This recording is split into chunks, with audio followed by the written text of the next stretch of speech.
In the foodie today, we are going to embark on a culinary journey and tantalize your taste buds with a wide range of pan-Asian cuisines right here in Mumbai. Stay tuned as we serve the world on a platter.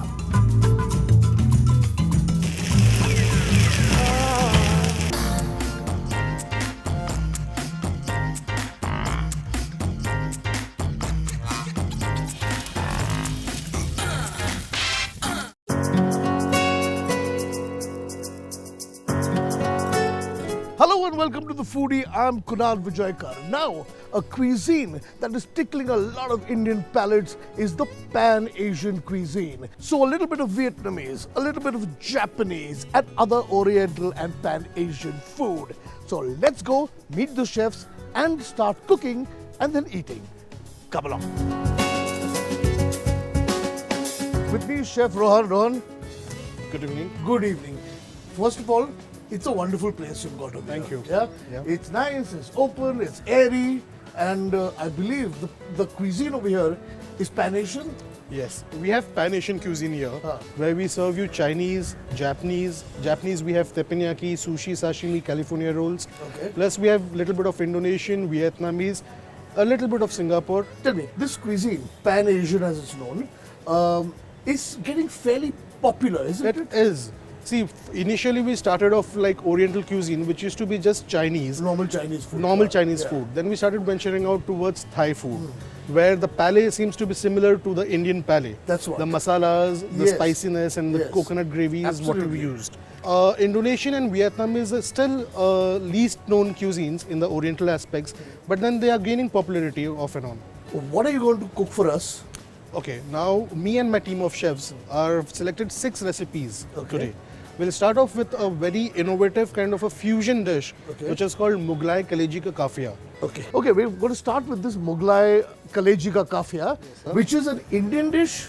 Which is an Indian dish. Okay, but post that we're going to go straight into the rest of our Rest Asian of our cuisine. Asian Yeah? cuisines. Chalo, so shall we start heading towards the We'll kitchen? head towards the kitchen. Yeah, and we've got great dishes lined up for you today. So watch them, and then you can watch me eat them.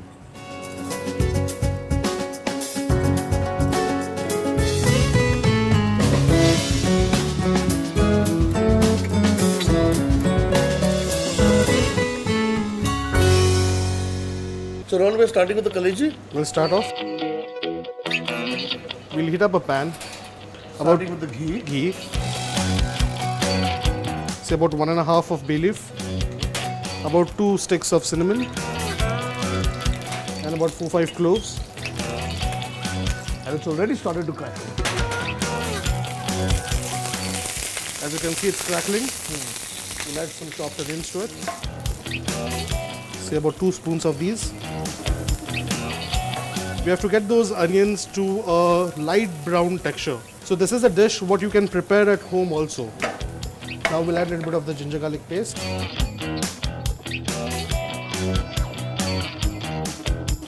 The addition of green chili is according to your taste. Whether you require it to be more pungent or less pungent is entirely on you. And as you say, the heart of Indian cooking is having patience. We'll start adding the spices now. Okay. We'll start off with the red chili powder. We'll add a little bit of the coriander powder. A pinch of turmeric. A little bit of saunf. Some green elaichi, that's basically green cardamom. Green cardamom. Some garam masala. And your roasted cumin powder. And to finish off, a little bit of kasuri methi powder. We'll just saute it a bit and make sure that these dry spices are not overburnt. Otherwise, they'll slightly give a bitter taste. As you say in Indian terms, just bhuno a little. Bhunao. And once you find that the masalas are sticking to the bottom of the pan, That means they're ready. yeah, you take it off the flame and add the main ingredient. This is the mutton liver.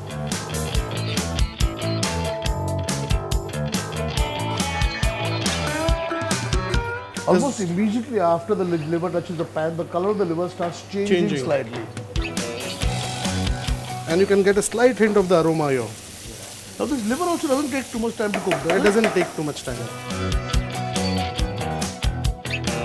I think this is almost done here, and it's the right time to take it off.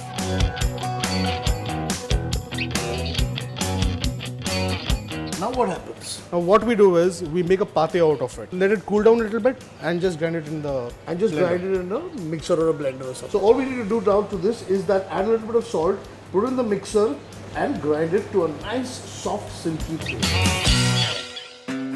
So we've got this nice soft paste of the cooked liver. cooked liver. Yeah? Now what happens? Now we are giving a slight tinge to it.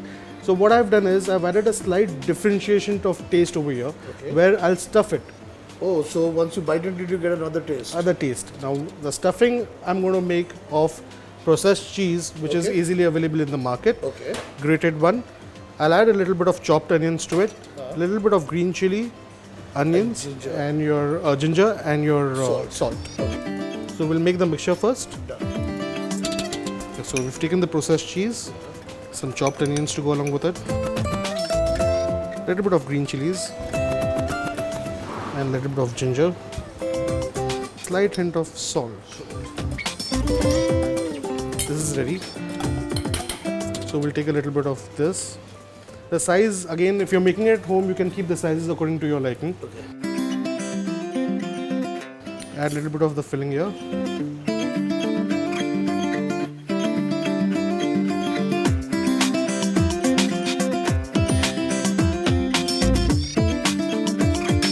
So our little kebabs or tikkis or whatever you want to call them are ready, okay? All that is left to do is now sekao them on a pan.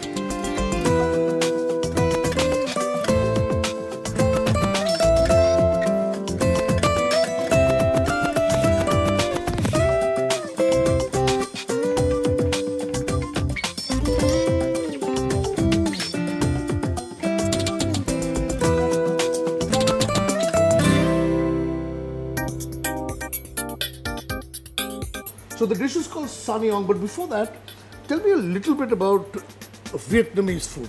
Vietnamese is more simplified compared to Thai food. Okay. Their use of herbs are very similar to Thai food, but then the processing is slightly different. It's more simplified and they adhere to a single particular taste or maybe a dual ingredient taste to their dishes. So we start? Sure, 100%. Now, San Yong in Vietnamese culture, Sa means fish and Yong is a process to grill. Okay. What we're doing here is we'll make a marination with a lot of Southeast Asian herbs, Okay. which is very similar to Indian palais. Okay. Marinate the fish. Here we'll be using basa to make it more traditionally Vietnamese. Okay. But then at home you can use pomfret or whatever locally is available to you. We'll start off with the marination. Let's start with the marination. Yes. Now the most basic ingredient and the most prominent ingredient in this paste is the coriander roots. Coriander roots. So we've added the coriander roots, a little bit of lemongrass, green chilies too. Okay. You can use red chilies also, and the spice level again depends upon your palate. Okay. Then little bit of kaffir lime leaves, which are again chopped. Galangal. It is also called Thai ginger. Yeah. A little bit of fresh garlic. This is again one more spice which is called Madras curry powder, which is again easily available in markets. Yeah. A twist to it by adding some crushed peanuts to give it a body. A little bit of jaggery or palm sugar. A few drops of fish sauce. A dash of oyster sauce. Half a spoon of light soya. And the most important aspect is the coconut powder, coconut milk powder. Coconut milk powder. Finish off, we'll add a little bit of salt to it.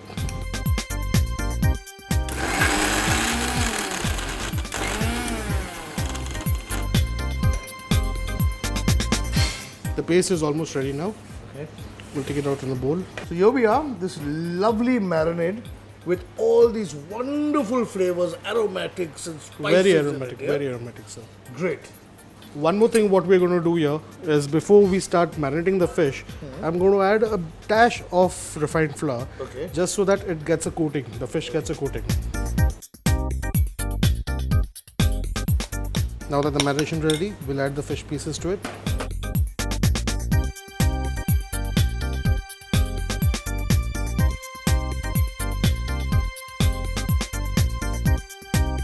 You can see it's got a nice color and a nice aroma to it.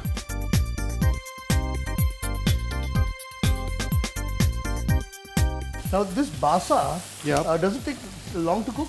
It doesn't take long to cook. It's basically very similar to the Bombay duck flesh what we have here in Mumbai. Okay, so It's a very tender flesh. tender. Tender flesh. so the fish is on the grill. It's not going to take very long to cook.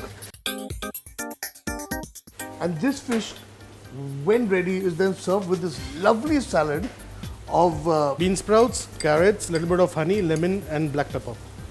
sounds divine.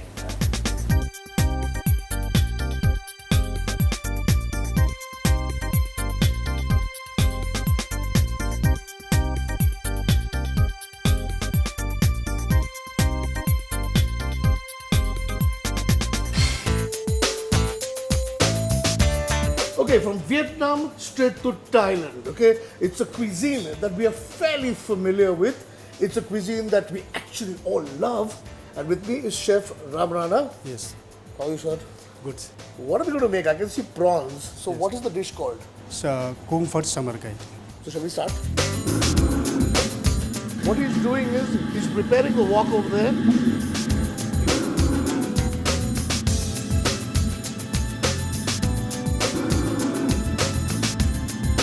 The wok's ready. It's nice and hot. After that, we will put oil. Oil. Non-stick.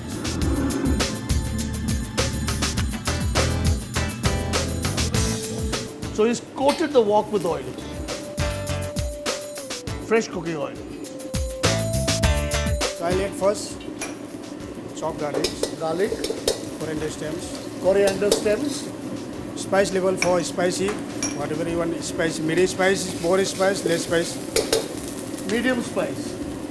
Okay. Then we'll add some black peppers, kaffir limes, then basils, Basil which is chopped. fine juliets. Okay. Fine Then julienne. after that we add prawns.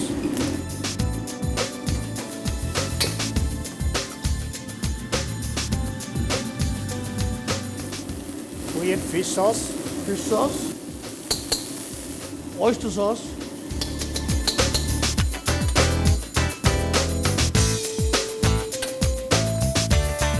both the mushrooms, carrot for color,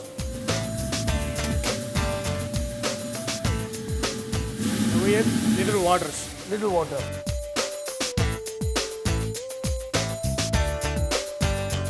For taking a little pinch of potato sauce. It's ready. Ready? So we just add for texture and colors.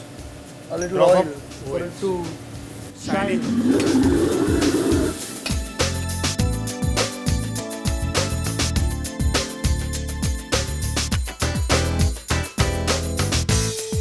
So here we are. Kung Pad Samarkai is ready.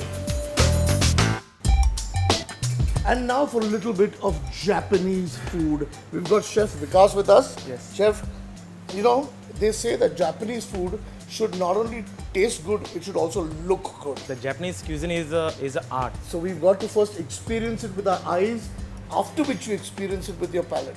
Shall we start? Yes, sir. Starting with a little bit of oil. First cook the vegetables. The zucchini.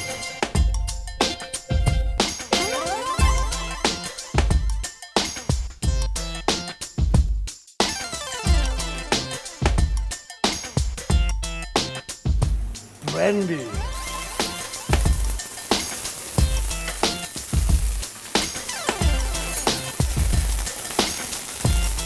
Salt.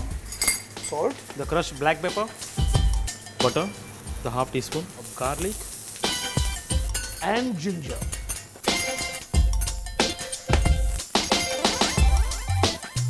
White wine. Use the Japanese soy sauce. Oh, the vegetables are ready.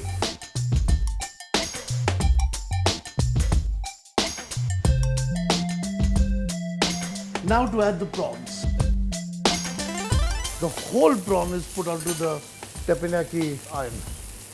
Butter. Butter. Brandy.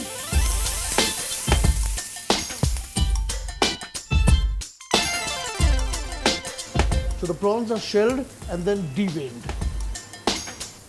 Chopped garlic, butter, salt, crushed black pepper, soy sauce,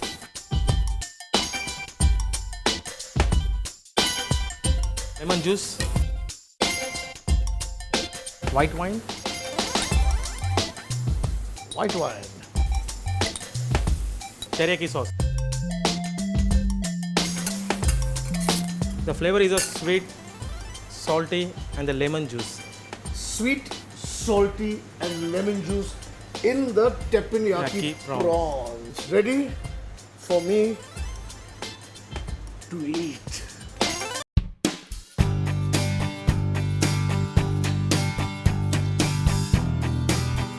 Tell me you're jealous. Just tell me that you're jealous. You have to be jealous because look at the amount of food, yummy looking food, right in front of me on this table. Well, the atmosphere is wonderful. It's open to the sky, as the restaurant is named. And this is the array of Pan-Asian food that I'm about to start eating. Well, we've got India, we've got Thailand, we've got Japan over here, and we've added some Malaysia, we've added some Indonesia, we've also added some sushi, and we've added some drinks. This is a lovely Asian fruit called the dragon fruit, and this is a cocktail made out of it.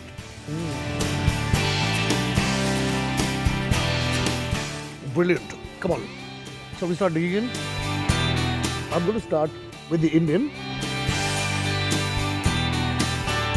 These are the kaleji kebabs that we made.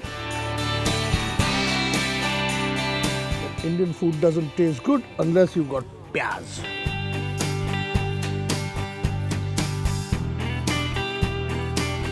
It's a very rich and strong flavor, the flavor of the mutton kaleji. Along with that, the stuffing of a little bit of cheese and onion, crunchy inside, very delicious.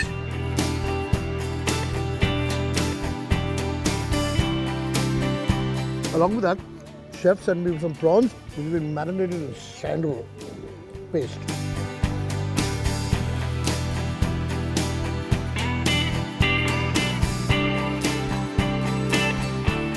Lovely, very minimal flavors, just the flavor of sandal paste and the tandoor and the prawns, very nice.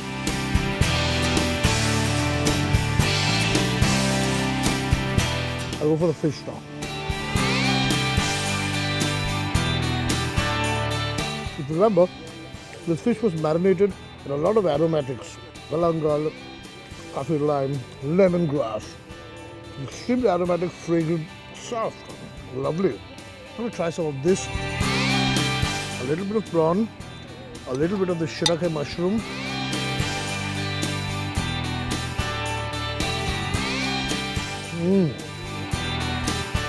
Very nice. Got all the qualities of a good Thai meal. You can taste the basil, the chilies, and the lovely soft mushrooms.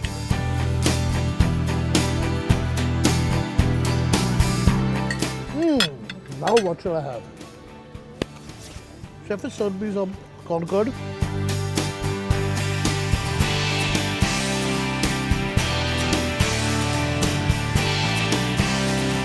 Concord Szechuan style. Very nice. With a little bit of Szechuan sort of salsa on top. Done, done, done. Done. Done. To be done, to be done, to be done. I'm getting to the sushi now. Okay, let's try some of the sushi. California rolled with salmon and tempura prawns inside. Very nice. Lovely. Let's move to Malaysia. And this is lamb done in the Malaysian Muslim style. It's called kambing kekapenis. Very nice. Lovely. This is a tiring business, I tell you. Okay, now this is Indonesian.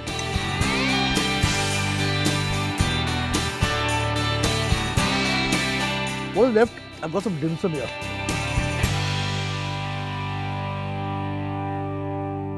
It's a Shanghai crystal dumpling, vegetarian. I love dim sum, and I think it's a great way to end this great meal. I'm going to use my fingers, I can't hit this now. Superb. This has been a great meal. Can you imagine? So many different pan-Asian flavors on one table. From all over the East, flavors, aromas and tastes. Wonderful. Unfortunately, this brings us to the end of this pan-Asian experience. If you want to write to us at weekend@timesnow.tv. We're also on Facebook. Till the next time, it's bye.